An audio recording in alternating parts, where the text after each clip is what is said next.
and it leaves room for creativity. I've always had a GoPro on me. It captures the world just as I see it. It is durable, it's waterproof, I can heat it up, I know it's gonna last.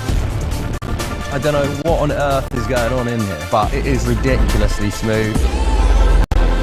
Now you have this magnetic mount. I can move the GoPro from here to here to here, getting all the angles. And also the magnetic power cable. We got all the power that we need.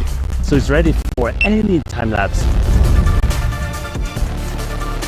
The best feature of the Hero 13, the suite of lenses. I am a painter, and to capture I've got this, which is the macro lens mod. This has been a total game changer for me. What's so cool about the macro lens mod is it has an actual focus ring. This is so much more than a macro lens. I am able to rack from focused on everything down to really close focus, and it is able to pick up all of those little details.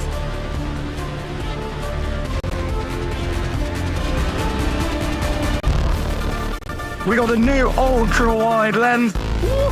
It's so wide, see your handlebars, you see all the trees around you, and it really helps to capture the speed you're actually going down the trail. If you're looking to do any sort of POV, this is the lens you've got to have. With this lens, 177 degrees, extra stable, and pretty much the best tool to get a sick POV shot. NDs are basically like sunglasses for your camera. That just gives you a nice motion blur. The Hero 13 will actually recognize which ND you have on the GoPro, and it will adjust your settings accordingly. I'm definitely not the one to fiddle with the settings depending on the lighting, so this is a huge game changer for me. When you're hitting a certain speed, whenever you can get that motion blur, it really helps to give you that cinematic look. Anamorphic is what you think about when you think about cinematic movies. That classic letterbox cinematic look. Anamorphic lenses have a ton of character, and one of those is horizontal flares. Alright, just stay with us here, stay with us. I am a filmmaker and director of photography. The anamorphic lens mod is going to deliver you footage that you haven't seen out of a GoPro before. We have these tools to express ourselves as creators, As adventurers, As athletes, As dreamers, And everything in between. whether it's a video or a picture, for me it's like I can almost relive that moment. That came out so good! That's the shot. I've just always really enjoyed and loved bringing the viewer along the journey. You guys watching through the screen can actually feel the sensations that we live into, you know, in the moment. Cheers.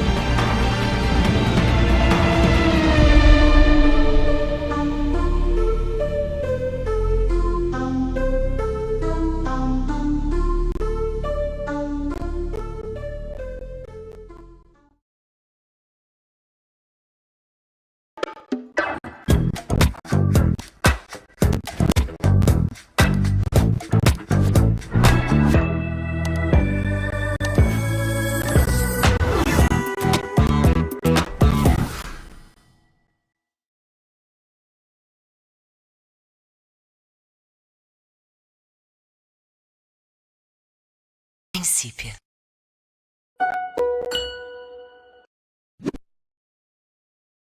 Alright, so it's old school versus new school with the $399 GoPro Hero 13 Black versus the $349 DJI Osmo Action 5. And for the last, 2 weeks, I've taken them pretty much everywhere with me to figure out who is the better action camera. I'm Becca, welcome back to my channel where we take tech outside. Let's get into it.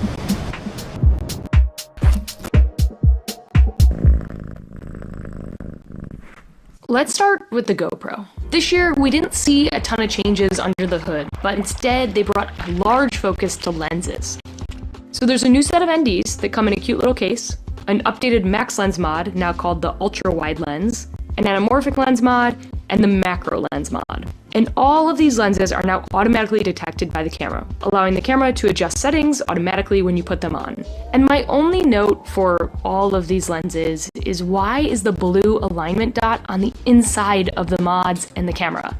You could barely see this dot when you get the mod close to the camera. Just put it on the outside. Two lenses in particular, though, stand out to me. It's the $130 macro and the $130 anamorphic. This macro lens can focus on subjects as close as 4.33 inches or 11 centimeters away from the sensor, which I find a bit weak if you're going to call this lens a macro. Like, here's the Pixel 9 Pro's macro lens versus the GoPro's macro lens mod.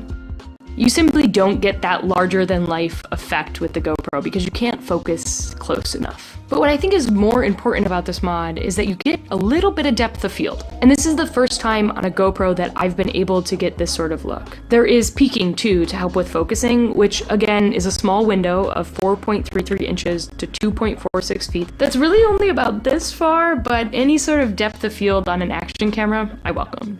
And then there's the anamorphic lens, which I haven't gotten to use myself, but I do have some footage from GoPro to show you what it looks like. It can natively shoot in a 21:9 aspect ratio and de-squeeze the footage right in cam. This then creates those long lens flares in super cinematic looking video. There are third-party anamorphic lenses for GoPros, and if you're on a budget, it might be best to look at one of those first, but keep in mind, you won't get the native de-squeezing, Hypersmooth won't be tuned for it, and I'm willing to bet a lot of money that the coating on the front of GoPro's version will be more scratch resistant. But almost more importantly than the different looking footage you can get with these lens mods is how different it makes the camera physically look. And it's a bit of a psychological trick, but when you put one of these larger lenses on, it makes you feel like you're using something that isn't all the same GoPros that came before. I love it. I've had the macro lens mod on almost the entire time I've been using it. But is it worth $130? That's for you and your bank account to decide. What you will get, without paying $130 extra, is the new magnetic mounting system, which... GoPro is taking a page out of DJI and Insta360's book, whose cameras already have these quick release mounts. It's great, and it makes switching mounts so much quicker and easier. More on quick release mounts and who does it best in the comparison section. Now, there are a few internal changes to the Hero 13 this year, but just nothing as flashy as lens mods.